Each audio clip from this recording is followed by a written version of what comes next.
So today's topic is fetal membranes. So जैसे कि बच्चों में पता है कि fetal membranes जो हैं वो किससे बनती हैं, आपके outer cell mass से। outer cell mass जो याद है आपको, जब हमने इनिशियली पढ़ा था फर्स्ट वीक के एंड में या सेकंड वीक में कि वी हैव टू masses, एक इनर सेल मास होता है, एक आउटर सेल मास होता है। इनर सेल मास से क्या बनता है हमारा एम्ब्रियो, और आउटर सेल मास से क्या बनता है ट्रोफोब्लास्ट, जो फर्दर डिवाइड होता है किसमें, सिंसिटियो एंड द साइटोट्रोफोब्लास्ट में। ठीक है, और फिर उन्हीं से सारी जो है वो मेम्ब्रेन्स बनेंगी, जैसे कोरियन है, अम्लाइकल कॉर्ड है आपकी। ठीक है, अब बेसिकली अम्लाइकल कॉर्ड क्या है, it is the initially it is a connecting stock. कैसे बनेगा ये मैं भी बताऊँ, और उसका काम क्या, it has two arteries and one vein. ठीक है बेटे, कैसे हम देखते हैं, डॉपलर वेलोसिमेट्री के जरिए देखते हैं। जब आप डॉपलर करते हैं ना अल्ट्रासाउंड में, तो आपको ब्लड फ्लो नज़र आता है उसके अंदर। ठीक है, जब एम्ब्रियो की फोल्डिंग होती है, कैसे फोल्डिंग होती है, एंटीरियो मतलब सेफेलोकॉर्डल और लैटरल, तो फिर उसकी फोल्डिंग जैसे क्या होता है कि ये कहाँ शिफ्ट हो जाती है, वेंट्रली या टूवर्ड्स द अम्लाइकस। ठीक है, लेंथ कितनी होती है इसकी, अराउंड 30 टू 90 सेंटीमीटर। अगर ये बहुत एबनॉर्मली लॉन्ग हो, यानी मोर देन 90 सेंटीमीटर हो, तो क्या होता है, अम्लाइकल कॉर्ड प्रोलैप्स के चांसेस होते हैं कि जो यूट्राइन कैविटी से भी बाहर यानी वेजाइना से प्रोलैप्स कर जाती है अम्लाइकल कॉर्ड। अगर बहुत शॉर्ट हो, जैसे लेस देन 30 सेंटीमीटर हो, तो क्या हो सकता है, प्री मेच्योर सेपरेशन हो सकती है फीटस की। अब आप यहाँ पे इस पिक्चर में देखो, ये मैं आपको दिखाती हूँ।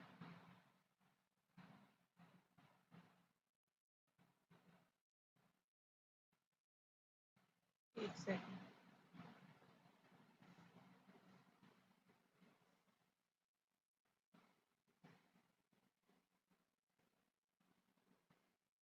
ये नजर आ रहा है सबको, ये देखो, this is the umbilical cord, right. ठीक है, ये आपका योग सैक है, ये आपका फीटस है। फीटस जो है वो किससे बना है, इनर सेल मास से।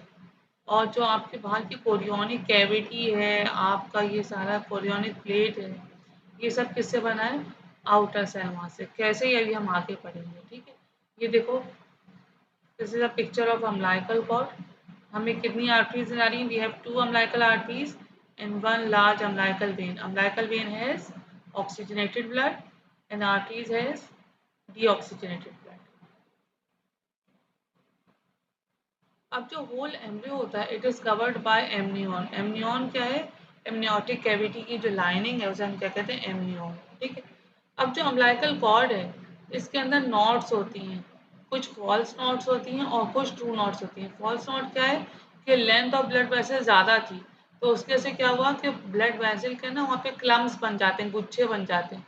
तो लगता है ऐसा जैसे जो है ना वो नॉट बनी हुई हो अम्लाइकल कॉर्ड में, लेकिन वो नॉट नहीं होती, बल्कि वो क्या होता है, it is the clumps of the blood vessel. यानी ब्लड वेसल अगर लार्ज है, किसी जगह जो है वो बहुत सारे लोग हैं, तो उनको क्या करेंगे आप, साथ साथ करते हैं, साथ साथ करेंगे तो क्या होगा, वहाँ गुच्छे बन जाएंगे, बंचेस बन जाएंगे। ठीक है, तो यहाँ देखो, ये अम्लाइकल कॉर्ड में आपको नजर आ रहा है, यहाँ से जो है ना वो थोड़ी थोड़ी डायलेटेड है, ये देखो। तो ये क्या है, फॉल्स नॉट। तो क्या होता है, ट्रू नॉट। ट्रू नॉट जो होती है वो क्या होती है, वो डेंजरस होती है। ये कहाँ से होती है कि जो हेड ऑफ द बेबी होता है, पासिस होता है लूप्स ऑफ द कॉर्ड, जो कहते हैं ना कॉर्ड अराउंड द नेक आती है, वो यही होती है। अब यहाँ पे देखो, this is the true not, जैसे गिरा लग गई है इसके अंदर, कब होती है, जब बहुत ज़्यादा लार्ज अम्लाइकल कॉर्ड होती है, और उसकी वजह से क्या होगा कि बेबी को ब्लड फ्लो प्रॉपर नहीं मिलेगा। फिर ये देखो, this is the umbilical cord, this is the chorion. अभी पहले पिक्चर देख लो, पिक्चर बना लो जहन में कि क्या क्या चीज़ें, फिर हम इसे डिटेल में पढ़ेंगे वन बाय वन। फिर ये क्या है, this is the amnion, these are the blood vessels and this one is the artery. अब यहाँ पे देखो, अम्लाइकल कॉर्ड कहाँ है, towards the edge of the placenta. ठीक है, तो इसको हम क्या कहते हैं, बैटल डोर प्लासेंटा। ठीक है, ये बात समझ में आ रही है सबको। यहाँ देखो, यहाँ से और प्रोमिनेंट हो गई, this is the battle door placenta, यानी कैसी बैल की शक्ल की है, और इसमें एक कॉर्नर पे आपके अम्लाइकल कॉर्ड अटैच हुई है। फीटल मेम्ब्रेन से, ठीक है। फिर ये क्या है, स्मूथ कोरियन। कोरियन क्या है, जो फीटल मेम्ब्रेन है, कैसे बनेगी ये मैं भी बताऊंगी आपको। सबसे पहले एमनियन। एमनियन कहते हैं initially it is located cranially. हमें पता है ना एमनियन कैसे बनती है, कि आपके जो एपीप्लास्टिक सेल्स होते हैं दे proliferate and form a cavity which is called amniotic cavity. और जो लाइनिंग एपिथेलियम कह लो या लाइनिंग है एमनियोटिक कैविटी, उसको हम क्या कहते हैं, एमनियन। कैसी होती है, oval in shape and the cavity expends and obliterate the chorionic cavity. क्या करती है ये, जैसे जैसे जो है ना वो फीटस बड़ा होता जाएगा, ये क्या करती है, बड़ी होती जाएगी तो ये कोरियोनिक कैविटी को खत्म कर देती है, ऑब्लिटरेट कर देती है। यहाँ पे देखो इस पिक्चर में ये नजर आ रहा है आपको। इनिशियली क्या था, this is the connecting stalk, this one is the extra sorry exocoelomic cavity और द एक्स्ट्रा कोरियोनिक कैविटी, ठीक है, जिसे हम कोरियोनिक कैविटी भी कहते हैं, सही है। अब जैसे जैसे जो है ना वो इनलार्ज होती जाएगी amniotic cavity, this blue one is the amniotic cavity, this blue one is the amniotic cavity, this yellow one is the yolk sac, और ये क्या है, बाइलैमिनर जर्म डिस्क, ठीक है। तो जैसे जैसे एमनियोटिक कैविटी जो है ना बड़ी होती जाएगी तो क्या करेगा, it obliterate this chorionic cavity. यहाँ पे देखो ये नजर आ रही है, this is chorionic cavity, this is the amniotic sac, ठीक है। जैसे जैसे ये इनलार्ज होता जाएगा ये इस कैविटी को ऑब्लिटरेट कर देगा। नाउ द फीटल मेम्ब्रेन्स का काम क्या है, they provide nutrition and protection to the conceptus. We have three membranes, कौन कौन से, थ्री सैक्स होते हैं, कौन कौन से, एमनियोटिक सैक और द एमनियन, जिसे हम एमनियोटिक कैविटी भी कहते हैं, ठीक है। इसके अलावा क्या होता है, ये वाली आपकी amniotic sac, sorry this one is the amniotic sac, ठीक है। इसकी जो लाइनिंग है उसे हम क्या कहते हैं, एमनियन। फिर नीचे देखो, this one is the yolk sac with allantoids, ठीक है। और जो बाहर की कैविटी है जिसे हम एक्सोसिलोमिक कैविटी भी कह सकते हैं, इसको हम, इसका दूसरा नाम क्या है, chorionic cavity. So these all membranes are developed from the trophoblast and they do not take part in the any part of the embryonic body except a portion of the yolk sac and the allantois। जो dorsal portion होता है yolk sac का, ये embryo में चला जाता है और ये क्या बनाता है आपका, प्राइमोडियम ऑफ द जीआईटी और द प्रिमिटिव गट। और जो एलेंटॉइस होता है ये एडल्ट में भी जो है वो परसिस्ट करता है in the form of a fibrous pod, जिसे हम क्या कहते हैं, मीडियन अम्लाइकल लिगामेंट, ठीक है। और ये मीडियन अम्लाइकल लिगामेंट जो है वो आपके अम्लाइकस को विनरी ब्लैडर से कनेक्ट करता है, ठीक है बेटे। एमनियोटिक कैविटी डेवलप कब होती है, at the day 7 between the ectoderm and the cytotrophoblast, और हम ये भी कह सकते हैं between the epiblast and the cytotrophoblast. Epiblast क्या था, उसकी देखो यहाँ पे देखो, this one is the epiblast.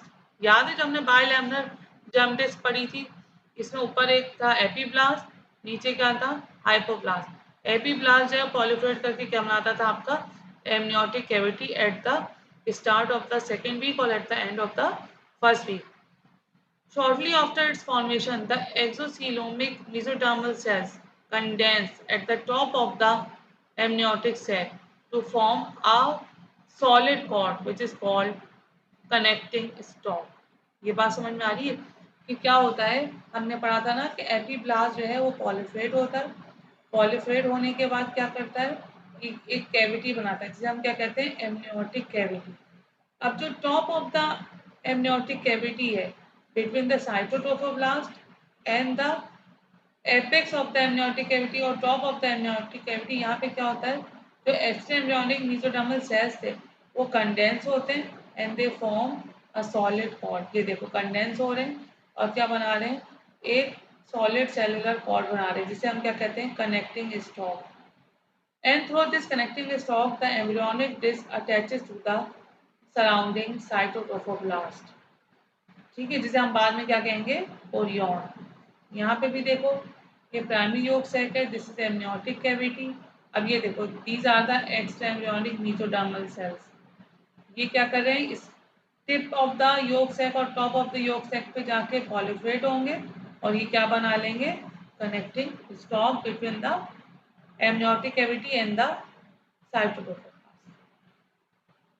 अब योग सेक जो है वो हमारे पास दो टाइप का होता है, एक होता है प्राइमरी योग सेक, एक होता है सेकेंडरी योग सेक। जो प्राइमरी योग सेक है वो किससे बना था आपका, हाइपोप्लास्ट से, ठीक है। And it has a wall composed of only extra embryonic mesodermal cells, ठीक है, जो बाद में क्या बना देंगी आपकी एक्सोसिलोमिक मेम्ब्रेन या एक्स्ट्रा एम्ब्रियोनिक सिलोमिक कैविटी, ठीक है। सिलोम मीन्स कैविटी, ठीक है। एक्सटर्नल मीन्स एम्ब्रियो के बाहर। जो सेकेंडरी योग सैक है, ये देखो ये प्राइमरी योग सैक, जो सेकेंडरी योग सैक है it has two layers in the wall. It is line by endoderm, जो बाद में क्या बना देगा आपका प्राइमोडियम ऑफ द जीआईटी, और ये पॉलीफ्लेट होके और क्या बनाएगा, inner surface of the exocoelomic membrane, ठीक है, एट द डे 13। अब हमें पता है एक्स्ट्रा एम्ब्रियोनिक कैविटी, एक्सोसिलोमिक कैविटी या कोरियोनिक कैविटी ये एक ही चीज है, ठीक है। It is a membrane which covers the conceptus externally. This is the extra embryonic coelom, ठीक है।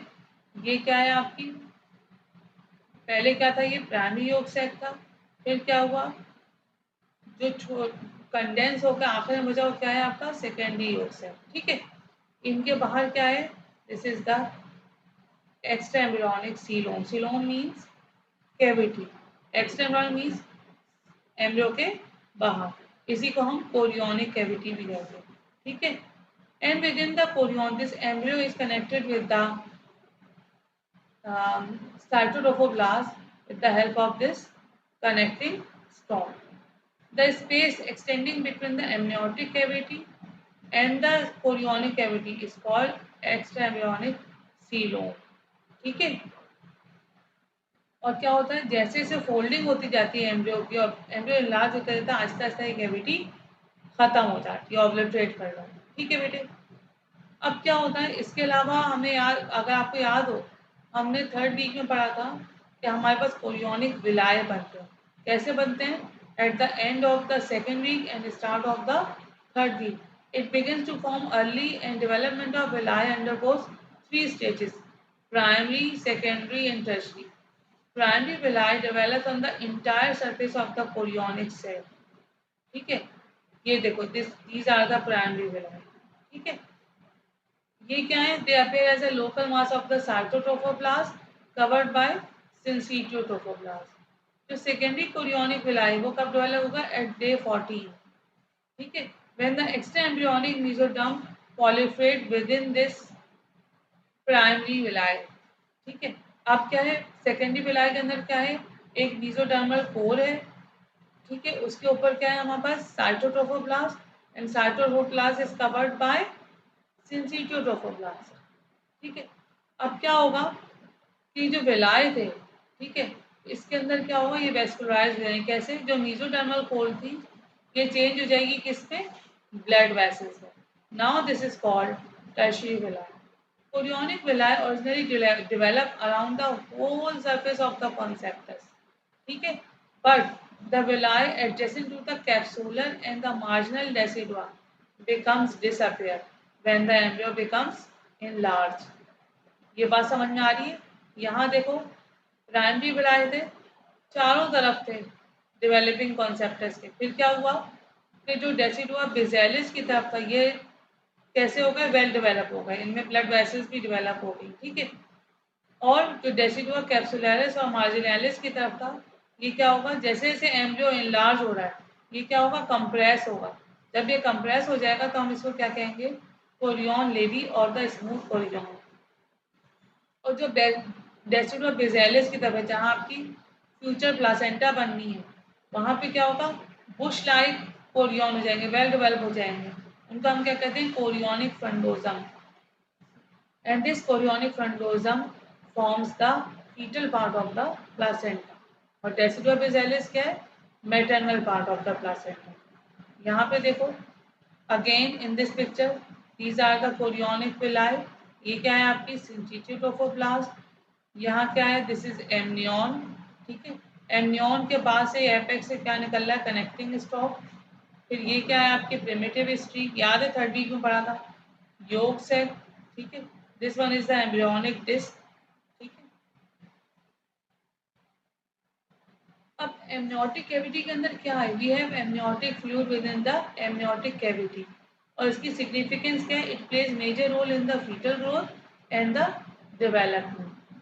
सोर्सेज क्या है, कहाँ से सिक्रीट होता है amniotic fluid, initially from the amniotic cells और द एमनियन। इसके अलावा कहाँ से आता है, मैटरनल टिश्यू से, डिफ्यूजन अक्रॉस द एमनियोक्रोनियनिक मेम्ब्रेन यानी विलाय से, जो मैटरनल ब्लड वेसल थी उनसे जो प्लाज्मा था वो कहाँ आ जाएगा, डिफ्यूज होकर कहाँ जाएगा, एमनियोटिक कैविटी के अंदर। इसके अलावा और कहाँ से आएगा, diffusion through the chorionic plate from the intervillous spaces, जो इंटरविलस स्पेसिस थी ना, इंटरविलस स्पेसिस क्या है, बिटवीन द टू विलाई, जो मैटरनल स्पेसिस है वहाँ पे भी ब्लड है, वहाँ से भी प्लाज्मा जो है वो डिफ्यूज होकर कहाँ जाएगा, एमनियोटिक कैविटी में। तो एमनियोटिक फ्लूइड जो है वो कितनी चीज़ों से बना, एक तो एमनियोटिक सेल्स ने सिक्रीट किया, दूसरा मैटरनल टिश्यू से आया, और तीसरा इंटरविलस स्पेसिस से आया, ठीक है। So we have three sources of the amniotic fluid. अब फीटस के अंदर क्या होगा, before keratinization, before the skin formation, जो फीटल इंटरस्टिशियल टिश्यू है वो क्या होगा, आहिस्ता आहिस्ता क्या बनेगा, फीटल रिस्पायरेटरी ट्रैक बन जाएगा, ठीक है। जब फीटल रिस्पायरेटरी ट्रैक बनेगा तो एमनियोटिक फ्लूइड जो है वो कितना होगा, 300 to 400 ml per day secrete होगा, जीआईटी बन जाएगी, और बाय द 11th वीक पूरा एक्सक्रीटरी सिस्टम डेवलप हो जाएगा। जब फीटल एक्सक्रीटरी सिस्टम डेवलप होगा तो फीटस कितना एमनियोटिक फ्लूइड बनाएगा, 500 ml पर डे, ठीक है। वॉल्यूम जो है वो आहिस्ता आहिस्ता इंक्रीज होता है, 10 वीक पे कितना होता है, 30 ml, 20 वीक ऑफ गेस्टेशन पे कितना होता है, 350 ml, और 37 वीक यानी near the time of the birth कितना हो जाता है, 700 to 1 लीटर और द 1000 ml। ये देखो, ये नजर आ रहा है, this is the amniotic cavity, blue one is the amniotic fluid जिसमें सस्पेंड कर रहा है आपका एम्ब्रियो, ठीक है।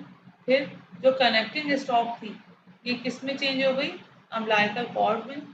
यहाँ पे देखो ये क्रोनियोनिक फ्रंडोजम है, और ऊपर क्या बन रहा है, डेसिडा बिजेल है, दोनों चीजें मिलके क्या बनाएंगी आपकी, प्लासेंटा। फिर यहाँ पे देखो this is the umbilical vesicle और the remnant of the yolk sac, जो बाद में क्या बनाएगा, मीडियल अम्बिलिकल लिगामेंट। और ये देखो जैसे जैसे जो है ना वो एमनियोटिक कैविटी बड़ी होती गई, एम्ब्रियो इनलार्ज होता गया, तो क्या होगा, कोरियोनिक सेल जो है वो ऑब्लिटरेट होना शुरू हो जाएगा। यहाँ पे देखो जब डिफ्रेंसिएशन होती है, विलाय फॉर्मेशन होती है या फॉर्मेशन ऑफ सिंसिटियम होती है, तो क्या होता है, ये देखो दिस इज एपिब्लास्ट, दोबारा से बता रही हूँ, yellow one is the hypoblast, ये देखो दिस इज द सिंसिटियोट्रोफोब्लास्ट, और जो अराउंड में था वो क्या था हमारा, साइटोट्रोफोब्लास्ट, और ये क्या नजर आ रही है हमें, एक्सोसिलोमिक मेम्ब्रेन, ठीक है, जो क्या बनाएगी, एक्सोसिलोमिक कैविटी। अब यहाँ पे तुम देखो ये क्या चीज़ आ रही है, cytotrophoblast invasion of the decidual वेसिस। सबसे पहले प्राइमरी विलस था, इसके अंदर क्या था, this green one is the cytotrophoblast, और ऊपर क्या है हमारे पास, सिंसिटियोट्रोफोब्लास्ट, ठीक है। उसके बाद क्या हुआ, मीजोडर्मल पोर बनना शुरू हो गया। जब मीजोडर्मल पोर आ गया इसके अंदर, ये देखो this purple one is the syncytiotrophoblast, this green one is the cytotrophoblast, तो this yellow one is the mesodermal core. अब ये क्या बन गया, सेकेंडरी विलस, और जब इसमें ब्लड वेसल्स डेवलप हो गई तो ये क्या हो गया, टर्शियरी विलस। कौन कौन सी ब्लड वेसल्स आती हैं, कैपिलरी नेटवर्क बनेगा, आर्टियोल्स बनेंगी, और स्पाइरल आर्टरीज बनेंगी। अब ये देखो these are the spiral arteries, this is the tertiary villi, ठीक है। ये क्या है आपकी, कोरियोनिक प्लेट बन रही है, ठीक है, जिसे हम एक्स्ट्रा एम्ब्रियोनिक मीजोडर्म भी कहते हैं। ये आपकी ग्रीन वन जो है वो क्या है, syncytiotrophoblast, and the lighter one is the outer cytotrophoblastic wall, ठीक है। अब यहाँ देखो टूवर्ड्स द डेसिडुआ बिजेलिस, यहाँ पे कैसी कोरियोनिक फंडोजम बन रहा है, ठीक है, और towards the capsularis and मार्जिनलिस Aahista Aahista क्या हो रहा है, जैसे जैसे एम्ब्रियो बड़ा हो रहा है, कंप्रेस हो रहे हैं आपकी जो है ना वो विलाय, और आखिर में क्या होगा, दे बिकम डिसअपियर। अब जो एमनियोटिक फ्लूइड है वो बनता कैसे, कंपोजिशन क्या है, it is aqueous solution, suspended material क्या क्या होगा इसके अंदर? एपिथेलियल सेल्स जो फीटस से निकल रहे हैं, ठीक है। इसके अलावा क्या होगा इसमें? प्रोटीन्स होगी, एंजाइम, हार्मोन्स, पिगमेंट्स, कार्बोहाइड्रेट्स, जो फीटस को जो चीज़ की ज़रूरत होगी वो सॉल्व करता रहेगा। इसके अलावा इसमें क्या होगा? इनऑर्गेनिक सॉल्ट्स होंगे।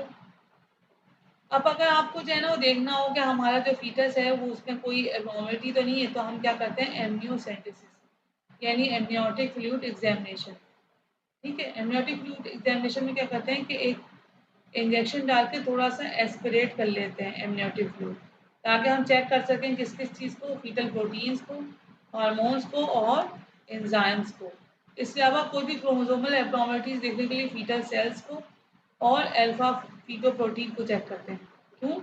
क्योंकि अगर अल्फा फीटोप्रोटीन हाई हो तो क्या हो सकता है? Neural tube defect. अगर लो हो तो ट्राइसोमी के चांसेस होते हैं।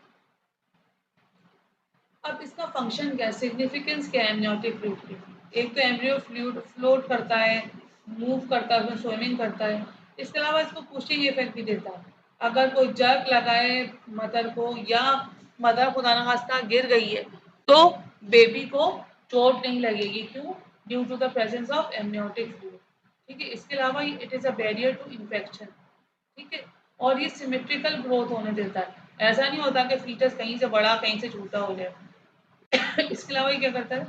मस्कुलर डेवलपमेंट और नॉर्मल फीटल लंग डेवलपमेंट। और इसका एक और इम्पॉर्टेंट फंक्शन है क्या? कि it prevent the adherence of the amnion to the embryo. अगर फ्लूइड नहीं होगा तो क्या होगा? जो एमनियोटिक सेल्स हैं या एमनियोटिक मेम्ब्रेन है वो किससे अडेयर हो जाएगी? आपकी डेवलपिंग एम्ब्रियो से। इसके अलावा ये क्या करता है? It controls the body temperature of the embryo, ठीक है, and it maintain the homeostasis, ठीक है। अगर एबनॉर्मलिटीज हो, कम हो आपका एमनियोटिक फ्लूइड, तो उसे हम क्या कहते हैं? इस कंडीशन को ओलिगो हाइड्रोएमनियोज, ठीक है। और ये क्यों होता है? कॉज क्या हो सकता है? रीनल एजेनेसी यानी उसकी किडनी नहीं बने। ऑब्स्ट्रक्टिव यूरोपैथी, उसका जो ब्लैडर है वो ही ऑब्स्ट्रक्टिव है, ठीक है, वो यूरिन पास ही नहीं कर पा रहा। अब कॉम्प्लिकेशन क्या होगी? एक तो पल्मोनरी हाइपोप्लेजिया हो जाएगा, फेशियल डिफेक्ट्स हो सकते हैं और लिम्फ डिफेक्ट्स हो सकते हैं। अब यहाँ पे देखो, ये नजर आ रहा है सबको? These are the fibrous bands of the destructive amnion, ठीक है। यहाँ देखो fibrous amniotic band around the arm of the developing embryo. जब ये कंस्ट्रक्ट कर देगा तो क्या होगा? डिस्टल टू द कंस्ट्रक्शन यहाँ पे क्या होगा? एडिमा हो जाएगा बेबी के अपर लिम्ब में। दूसरी कंडीशन क्या होती है? पॉलीहाइड्रोएमनियोज यानी कि मोर देन 1000 ml जो है वो एमनियोटिक फ्लूइड है उसके अंदर, राइट। तो उसे क्या कहेंगे? पॉलीहाइड्रोएमनियोज यानी बहुत ज़्यादा है, मोर देन एडिक्वेट अमाउंट है एमनियोटिक फ्लूइड का, ठीक है। क्यों होता है? कॉजेज का भी एक तो इडियोपैथिक होती है, हमें पता ही नहीं, या फिर एनेन्सेफली हो। क्यों एनेन्सेफली? याद है थर्ड वीक में हमने पढ़ा था कि जब एंटीरियर न्यूरोपोर जो है वो क्लोज नहीं होता तो क्या हो जाता है? एनेन्सेफली।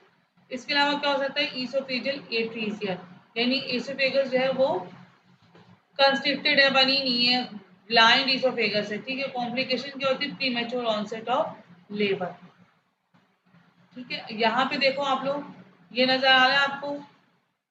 This is the yolk sac, ठीक है। अब ये क्या करेगा? इसको हम योग सेक को अम्बलाइकल वेसिकल भी कह सकते हैं।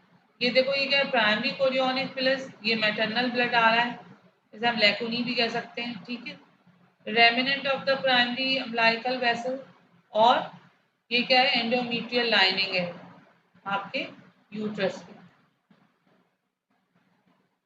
अब एमनियोटिक फ्लूइड की और क्या सिग्निफिकेंस है? Transfer the nutrients, blood vessel develop होगी, endoderm of the GIT, trachea और लंग्स डेवलप होगा, ठीक है।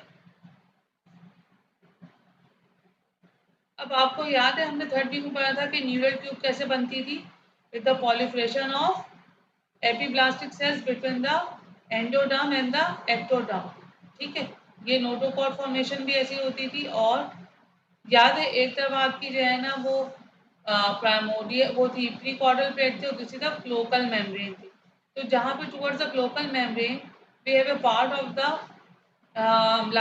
योग सेक जिसे हम क्या कहते हैं? एलेंटॉइड्स, ठीक है। ये किसके अंदर जा रहा है? कनेक्टिंग स्टॉक में, जो बाद में क्या बनेगी? आपकी अम्लाइकल कॉर्ड। और एलेंटॉइस क्या बन जाती है, मीडियन अम्बिलिकल लिगामेंट, जो किसको जो है ना वो कनेक्ट करता है आपके apex of the urinary bladder को अम्बिलिकस से। फिर हमारे पास मल्टीपल गेस्टेशंस भी हो सकती है, जैसे डाइजाइगोटिक ट्यून होते हैं, ठीक है। डाइजाइगोटिक ट्विंस जो होते हैं वो क्या होते हैं, अराउंड 7 to 11 इन 10,000 बर्थ, ठीक है। साइमल्टेनियसली क्या होता है कि 2 ओवास जो हैं वो शेड होते हैं और दोनों फर्टिलाइज हो जाते हैं बाय 2 डिफरेंट स्पर्म्स, ठीक है। तो उनका डिफरेंट जेनेटिक मेकअप भी होगा और वो जैसे बहन भाई आपस में मिलते हैं ना ऐसे मिलेंगे, लेकिन they are not identical twins, ठीक है। इम्प्लांट भी ये इंडिविजुअली अलग अलग होंगे, इनकी अपनी प्लासेंटा, अपनी एमनियन, अपनी कोरियोनिक सैक होगा, डिफरेंट है। यहाँ देखो ये नजर आ रहा है इम्प्लांटेशन ऑफ द ब्लास्टोसिस, दो फर्टिलाइज जो है वो जाइगोट्स आ रहे हैं, ठीक है। If placenta lies closely they may fuse with each other, और क्या हो जाएगा, एथ्रोसाइटिक मोजाइकिज्म, ठीक है। देखो ये 2 सेल स्टेज है, ये इनर सेल मास है, बाहर क्या था, आउटर सेल मास था, ठीक है। वो ये वही रिपीटिशन है। फिर क्या होते हैं मोनोजाइगोटिक ट्विंस, डाइजाइगोटिक में क्या था, दो सेपरेट ओवम जो थे वो दो सेपरेट स्पर्म से फर्टिलाइज हुए थे। यहाँ पे क्या होगा, mono mean single, single ovum is fertilize, ये कितना होता है 3 to 4 अराउंड 10,000 बर्थ। और फिर क्या होता है जो फर्टिलाइज ओवम होता है it splits at different stages of the development, जो सबसे पहले स्प्लिट होगा 2 सेल स्टेज पे ही हो जाता है, ठीक है। Implant separately and they have separate placenta, they resemble like dizygotic twin but they have same genetic constituent, और इसे हम identical twins भी कह सकते हैं, सेम शक्ल के होंगे बच्चे। यहाँ पे देखो एक जाइगोट था, 2 सेल स्टेज पे क्या हुआ, दो डिफरेंट मॉडुलास बन गए, ठीक है। इनकी भी जो है ना वो क्या होगी, हर चीज अलग अलग होगी, एमनियोटिक कैविटी भी अलग होगी, प्लासेंटा भी अलग होगी, ठीक है बेटे। At early blastocyst stage, जो inner cell mass है, it is split into two within the same blastocyst cavity. Common placenta होगी इनकी, chorionic cavity common होगी, लेकिन amniotic cavity separate होगी, ठीक है। At bilateral jump disc क्या होगा, before the appearance of the primitive spree, it has common placenta, amnion and the chorionic cavity, और blood supply is well balanced। लेकिन कभी कभी अनबैलेंस हो सकती है कि एक फीटस को ज़्यादा ब्लड सप्लाई मिल जाए और दूसरे को कम, अगर जिसको कम मिलेगी तो वन फीटस में डाई, ठीक है।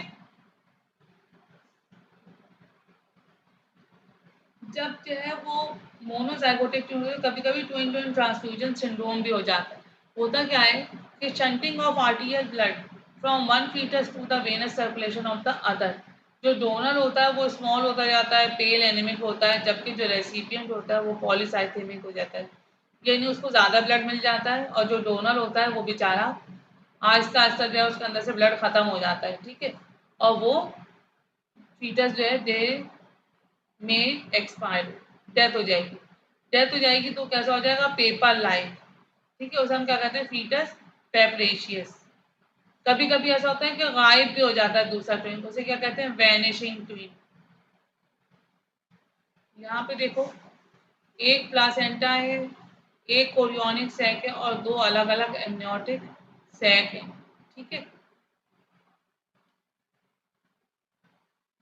अब क्या हो रहा है कि एक जो है वो फीटस को ज़्यादा ब्लड सप्लाई मिल रहा है तो ये बड़ा होता जा रहा है, दूसरा जो है वो आहिस्ता आहिस्ता ग्रेजुअली छोटा होता जा रहा है, ठीक है।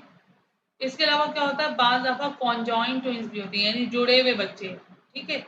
इनकम्प्लीट इनकी सेपरेशन होती है, उसमें 3 कंडीशन है। एक होता है क्रेनियोफेजिस, यानी दोनों के स्कल आपस में जो है ना वो फ्यूज़ होते हैं, जॉइन हुए होते हैं, या फिर थोरैकोफेगस, यानी दोनों बच्चों के थॉलेक्स आपस में जॉइन हुए हुए होते हैं, या पायोफेगस, यानी एनस की जगह से दो बच्चे मिले हुए होते हैं, आपस में जुड़े हुए होते हैं। Thank you. अवैस